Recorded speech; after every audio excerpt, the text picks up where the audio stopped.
जो सर की जा रही है। देखिए आज संभल में ये नीचे कर लो थोड़ा। आज संभल में सुबह 7 बजे से लेकर 11 बजे तक जामा मस्जिद स्ट्रक्चर उसका सर्वे होना था कोर्ट के आदेश पर। कोर्ट ने आदेश पर जो सर्वे टीम है वो यहाँ आई भी थी एडवोकेट कमिश्नर के साथ, और उनके साथ पर्याप्त सुरक्षा बल भी था। जिलाधिकारी और पुलिस अधीक्षक भी साथ ही गए थे, और उन सब लोगों के साथ सर्वे करने जब टीम पहुंची, शुरुआत में सब कुछ ठीक था। लगभग 2 घंटे ठीक ठाक सर्वे हुआ, कोई दिक्कत नहीं थी। उसके बाद वहाँ पे उसी दौरान क्राउड इकट्ठी हो गई। शुरुआत में वो लोग कुछ नारे वारे लगाने लगे। उसके बाद थोड़ी देर बाद वहाँ पे पथराव शुरू हो गया। पुलिस ने उन लोगों को दूर किया, हालांकि वो मस्जिद परिसर तक नहीं जाने पाए थे। पुलिस ने उनको दूर किया, और उसके बाद जब सर्वे कंप्लीट हुआ 11 बजे के थोड़ा सा बाद जब टीम निकली सर्वे करने के बाद, तो उसके बाद उन्होंने खूब पथराव करना शुरू कर दिया। 2-3 तरफ से ग्रुप थे, एक जो सामने से था, एक दाएं तरफ से, एक बाईं तरफ से, वो लगातार पथराव कर रहे थे। पुलिस ने उसके लिए बल प्रयोग किया ताकि सुरक्षित रूप से टीम को निकाला जा सके, जो सर्वे की टीम है, और आंसू गैस के गोले भी छोड़े। जो प्लास्टिक बुलेट है उसका भी इस्तेमाल किया। इस बीच में उन लोगों ने दूसरी जगह पे उनका जो ग्रुप था वो उसने गाड़ियां जलाना शुरू कर दिया। 3-4 गाड़ियां भी वहां पे जलाई गई, कुछ एक बाइकें भी जलाई गई हैं।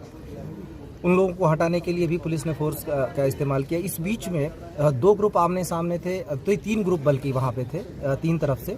उसी बीच में गोली चली। गोली कौन से ग्रुप ने किस पे चलाई, कैसे हुआ, लेकिन उस बीच में जो गोली चली उसमें हमारे पुलिस अधीक्षक हैं, उनके पीआरओ के पैर में गोली लगी।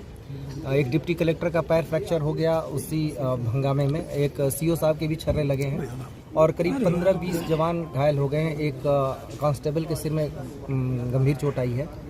और इस गोलीबारी में जहां तक अभी तक कंफर्म हुआ उसके हिसाब से 3 लोगों की मृत्यु भी हुई है।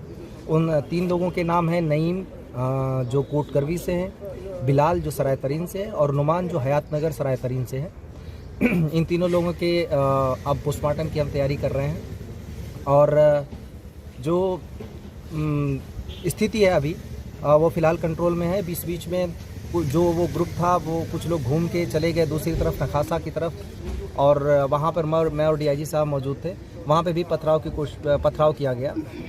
हम लोगों ने उस भीड़ को खदेड़ा। बाद में एसपी और डीएम साहब भी आ गए थे। उस पथराव घटना में हमारी कोशिश रही कि उनमें से कुछ को पकड़ा जाए, और पकड़ा भी गया।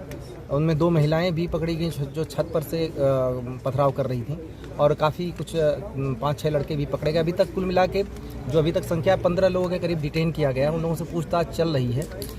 ये निश्चित रूप से एक उकसावे के अंदर की कार्रवाई है, जिसमें जाने भी गई हैं। ये सारे लोग नई उम्र के लड़के या तो थे या फिर महिलाएं थीं। ये सारे लोग किसी न किसी उकसावे में आकर कर रहे थे, क्योंकि जो सर्वे का काम है वो कोर्ट के आदेश से पहली बात तो हो रहा है। दूसरी बात यह है कि सर्वे का काम पीसफुली चल रहा था, अभी तक कोई भी दिक्कत नहीं आई थी। तीसरी चीज़ ये है कि सर्वे में कोई ऐसी चीज़ नहीं की जा रही है जिससे मस्जिद के स्ट्रक्चर को उसके साथ छेड़छाड़ की जाए, बल्कि आज जो पथराव हुआ उसमें मस्जिद के ऊपर पत्थर जरूर चलाए गए, क्योंकि वहाँ पे टीमें थी, तो मस्जिद पे भी पत्थर चलाए गए। मुझे नहीं पता मस्जिद को नुकसान हुआ या नहीं, लेकिन खूब जम के मस्जिद पर भी पथराव हुए, जो एक तरीके से देखें तो ये उनके धर्म के हिसाब से भी गलत है।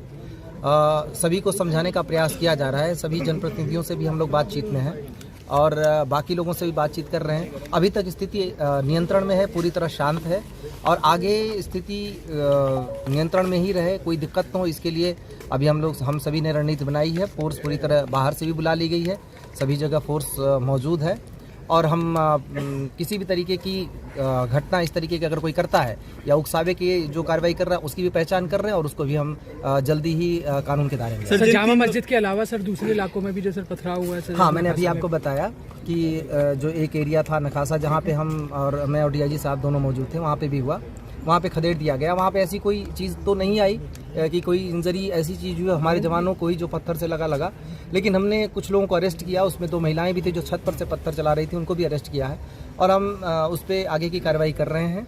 जो इसमें जितने भी चीज़ें हैं सबकी एनालिसिस हो रही है, उस पर हम आगे की कार्रवाई करेंगे। लोगों से अपील लगातार की जा रही है, पुलिस अधीक्षक ने भी अपील की, जिलाधिकारी ने भी अपील की, हम दोनों मेरे और डीआईजी साहब के द्वारा भी लगातार अपील की गई है कि किसी के बहकावे में आके इस तरीके की हरकतें न करें। इससे जीवन को खतरा तो है ही है, शहर के अमनो चमन को अमन को भी खतरा है, और सबसे बड़ी बात है कि इसमें से कई लोगों का भविष्य बर्बाद हो जाएगा। तो बेहतर हो कि कोर्ट की कार्रवाई कोर्ट के थ्रू जरिए ही रहे। कोर्ट में अपनी बात सबको रखने का अधिकार है और मौका भी है, और कोर्ट में अपनी बात रखें, इस तरीके की हरकतों से दूर रहें। सर, जिन 3 लोगों की मौत हुई है उनमें से जो नईम का परिवार है वो ये आरोप लगा रहा है कि पुलिस की गोली लगने से उनके लड़के की मौत हुई है। देखिए, इसमें पहली बात तो ये कि वो इस बात को जितने सारे लोग हैं वो सबकी पुलिस के पास भी वीडियोग्राफी मौजूद है। जितने सारे लोग वहाँ आए हैं उसमें पथराव करने आए थे। इसके बाद पहली बात जो ये अगर इस बात को अगर मानते हैं कि उनका बेटा पथराव करने गया था या कोई भी व्यक्ति वहाँ पथराव करने गया था, उसमें क्या अनटुवर्ड्स इंसिडेंट होते हैं, ये पहली बात को जिम्मेदारी उनको लेनी चाहिए। क्या वजह थी जिसके लिए पथराव करने की आवश्यकता थी, कौन सी आपदा आन पड़ी थी, किसको किसने क्या किया या पुलिस प्रशासन ने क्या किया, पहले तो उनको ये देखने की ज़रूरत है। पथराव करने गए क्यों, एक। दूसरी बात यह है कि किसी ने कोई चीज़ नहीं देखा, साक्ष्य होंगे तो हमारे पास आएंगे, उन साक्ष्यों के आधार पर हम कार्रवाई करेंगे। मैंने जैसा आपको बताया कि 3 पक्ष आमने सामने थे, उन्होंने एक दूसरे के ऊपर क्या किया, उसमें फायरिंग हुई। अगर फायरिंग में कोई भी चीज़ ऐसी होती है कि पुलिस अपने पैर में गोली नहीं मार लेगी, ये सोचने की बात है।